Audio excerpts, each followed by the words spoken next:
In this video, I'm going to talk about SQL versus Python, when to use either, especially in when you're trying to do some sort of data analysis or exploratory data analysis. So before we dive in, I'm going to show some practical examples here to show you how to use SQL and how to use Python and when you might want to use one or the other.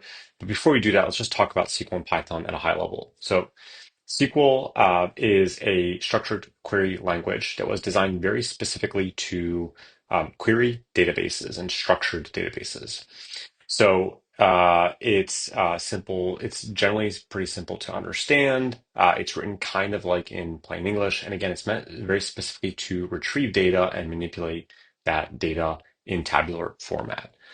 Python, on the other hand, is a more just general coding language. I think today is the most popular coding language actually out there, and it's actually just gaining in popularity with the advent of AI and LLMs because that's kind of the coding language of choice for these new LLMs. Uh, Python also, though, the reason we're talking about Python here with SQL is because Python is uh, probably single-handedly the best coding language to do any sort of data analysis or data science. There are other languages like R that's maybe a little bit more geared towards stats, Julia, and things like that. But again, if you're sort of just starting and you're wondering which language to go with, Python's a pretty safe bet. One more quick note on Python. Python, we're going to be again talking about it here in a mostly with like a data science and data analysis focus. But again, as I said, it is a general coding language, so it can be used for all sorts of things. So, for example, Fabi is a data analysis platform that was coded in Python on the backend, so you can deploy production-grade apps using Python as well. But again, we're not going to talk about that today. So when would you use one or the others? SQL, again, is really used to extract data from a data warehouse or a database. If you're doing any sort of data analysis, you're probably starting by getting the data. You could be doing your data analysis using a file like a CSV file or an Excel file. Of course, there are other files that you could be analyzing as well. You could also be using NoSQL, which we're not going to talk about today. But for the most part, most analyses will start with pulling data from a structured data warehouse or database. Um, Again, maybe I'll just repeat, like there are some caveats if you're doing like image processing or video processing, like your data lives somewhere else. But in the enterprise, especially if you're looking to do data analysis for an enterprise setting, again, SQL probably is your language of choice. So let's go ahead and take a look at how you might use SQL. So I'm going to be using Fabi here, but that's just because it'll be a little bit easier to show how to use both and the difference between the two of them, but really you could be using SQL directly in the interface for your database or your data warehouse if you're able to log in. You can also call SQL from Python, which I'll show you in just a bit. So here we've connected to a data warehouse. So in this case, we're connected to BigQuery. And we just come in here effectively, you connect your data source, you put in your credentials, and you're connected to your data warehouse now. So you could also just log into BigQuery directly as well. It'd be the exact same thing. You'd have an interface that ends up looking very similar to what I'm going to show you here. This here is where, if I click on SQL here, you have your input where you can start writing your SQL. Again, I'm just doing this in Fabi, but you could be doing this directly in BigQuery. You could be doing this in all sorts of other places. There are a lot of SQL IDEs out there. So here I've created a SQL query and I want to start pulling my data. So right now in our data warehouse called demo data, we have a number of tables. If you're familiar with spreadsheets, just think of these as like individual sheets. As a matter of fact, I can preview this here. I can take a look and I can see that, again, it's just structured data. This is a bunch of NBA player data. I can see that I have columns with names here like age and college, and then I have a bunch of rows with some of the player data. So if I want to query that and start retrieving the data, I'm going to copy that table name. Think of it as like your sheet again, if you're familiar with spreadsheets. and I'm going to query it. So I'm going to say select star from NBA data player stats. I'm not going to get into SQL, the language itself in too much detail on this video. That'll be for maybe another video. There are plenty of tutorials out there. But all you need to know is that right now, by saying select star, what I'm saying is like go and select all the fields from this table. And when I hit run, I will see, let's give it a second here. Okay. So when I hit run, as a matter of fact, let me hide this for a second so we can focus on this. I can see all my fields. Star means all fields from that table. Let's just show you an example. If I did, for example, select player name and age, I just did that. I'm listing, as a matter of fact, let me format this appropriately here. So this is how you typically write this in SQL. I'm saying select the player name field, which is this here, and the age, which is that here from NBA player stats. And if I hit run, I should just get those two columns. Okay, I'm going to go back here to select everything. So you can see here how without having to, this is relatively straightforward. SQL can get really complex, but it's fairly simple to understand, and you can certainly get running pretty quickly with this. You'll probably have to learn how to do some aggregations like sums and means, and also some group bys. But you're going to be able to get started very quickly without having to finagle too much with like a dev environment. I will note here, so I'll take a moment here to talk about how you would do this if you wanted to pull the data and analyze it in Python, which we'll talk about in a second. But you can do that within Python. So here I have a Python script that connects to my same data warehouse and retrieves the data and does some manipulation. And you'll notice if I scroll down here in the middle of my script, I have my SQL query, exact same. As a matter of fact, I think, yeah, almost exactly the same query, right? Select star from this table. And then that query is then passed to this function here that we've created called BigQuery with SQL Alchemy, and it's up here. And we're using a bunch of Python libraries to go and query the data and then store it, and then we can visualize it, retrieve it here.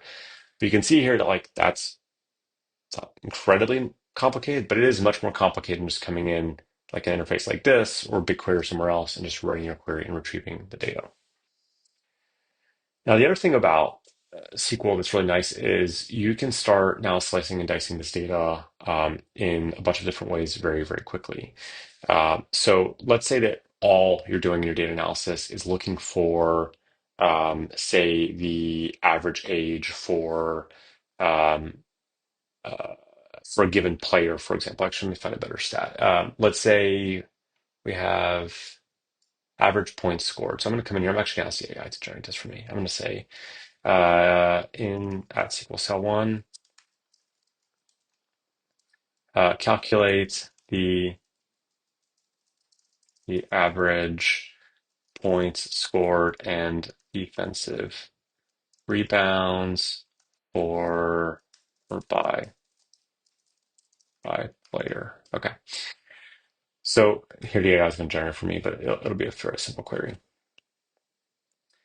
So let me just, as a matter of fact, I'm going to create a new data frame, or sorry, new cell down here just so we can compare and contrast.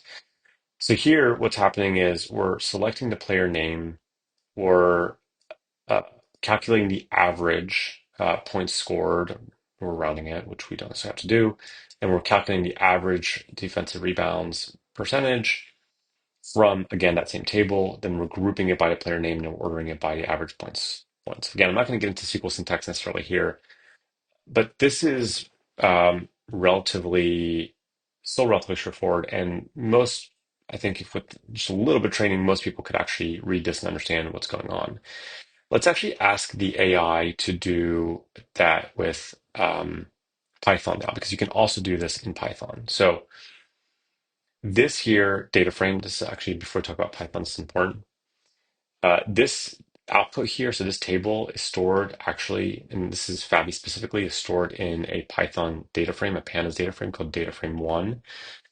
Think of it as like just a table you can then go and manipulate. So I'm going to ask the AI, use data frame one and Python to calculate the average points scored and defensive rebound percentage by player.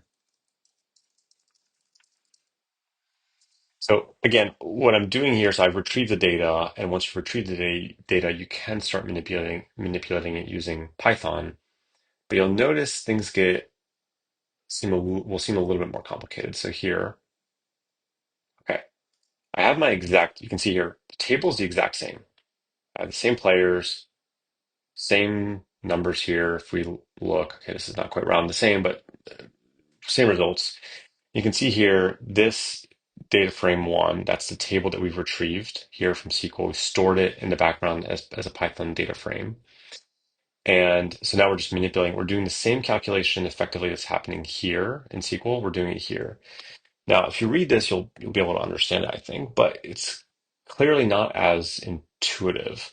It's a little bit of a convoluted way of coming up with those stats. You have to do a group by, then use the aggregate function, and then you're just kind of this weird syntax here, um, with then like additional functions and methods here. And then you have to go and specifically say display the data. So this is, we're starting to go into Python now, and it starts to give you a sense of you can do both things. So once you've typically SQL's what you use to retrieve the data.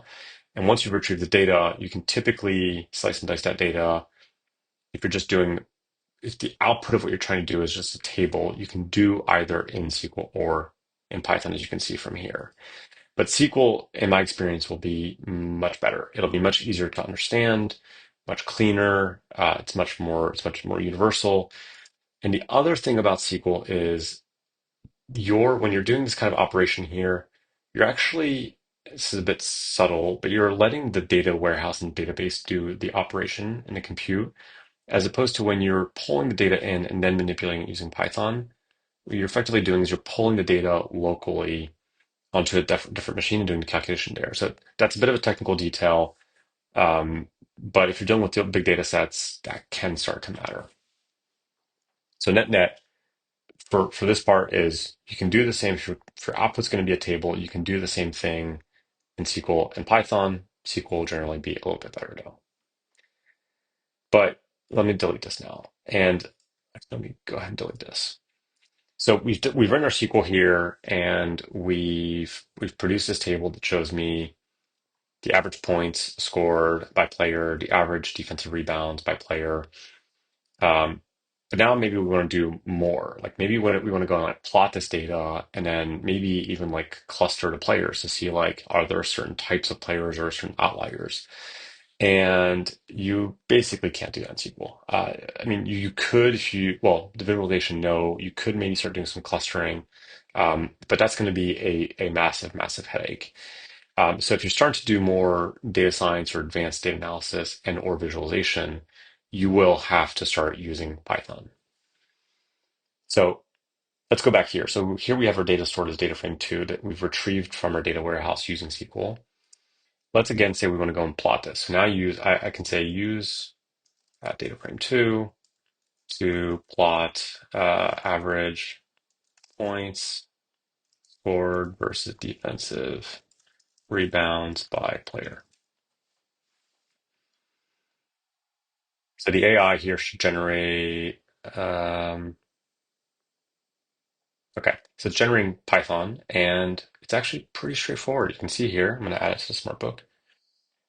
You can see here that it's using something called Plotly Express specifically.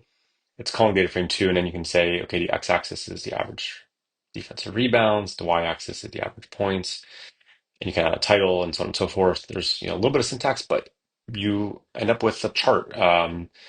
That again, you can do this in SQL. Now, on top of that, if we want to start doing data science, now say for example here we want to go and um, let's start with outlier detection, for example. So we want to identify the outliers here and then maybe mark those in red. Uh, yeah, let's try that. So let's say in at Python cell 2, identify the outliers and mark those in red. I was going to actually think about having the AI generate cluster. Where I hesitated there for a second is I was going to have the AI generate clusters, but this looks like one big cluster, so I don't know if it's going to produce anything interesting. So instead, let's ask the AI to do some outlier detection. So here I'm just going to add this down here so we can compare as well. Um, so now the AI has done a little bit more for us in this Python script. It's created a function that will go and detect outliers, and it's using NumPy in this case to a pre-existing Python package to go and do some of the calculation, and then it will label certain points as outliers and mark those in red on the chart. This is a incredibly simple sort of quote unquote data science stats, whatever we want to call it, example. But Python has like all sorts of really cool, powerful things like XGBoost. You can start doing like regression analysis, random forest analysis, time series forecasting. You can start doing clustering. You can do like some really, really cool things using existing packages that some very smart people have gone out there and developed precisely for the purpose of data science and data analysis. So Python's going to be much, much better suited for that. So that's kind of our sort of my preview of Python versus SQL, how they differ. So kind of wrap it up. If you are doing data analysis in the enterprise, unless you're working in like with like images or videos or something like very specific like that, chances are you're going to be working with data stored in a data warehouse, in a structured data warehouse. Again, that could be like MySQL, Databricks, BigQuery, Postgres, or anything else like that. If you are working with that kind of data, you will have to know SQL. Like that will be the very first step for you to be able to retrieve data.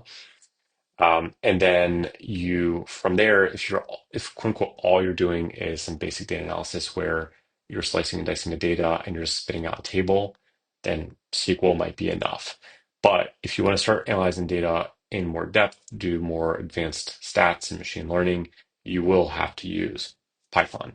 And the two really work well together. Again, I'm using Fabi just because it's an environment where it makes it really easy to balance between the two. But here, again, you can write scripts where you can embed SQL to query the data and then do basically the exact same thing I just did here with the outlier detection in Python, just in like one wrapped up in one Python script. Um, so hopefully this is helpful. If you have any questions or comments, please feel free to leave them down below. And as always, thanks for listening.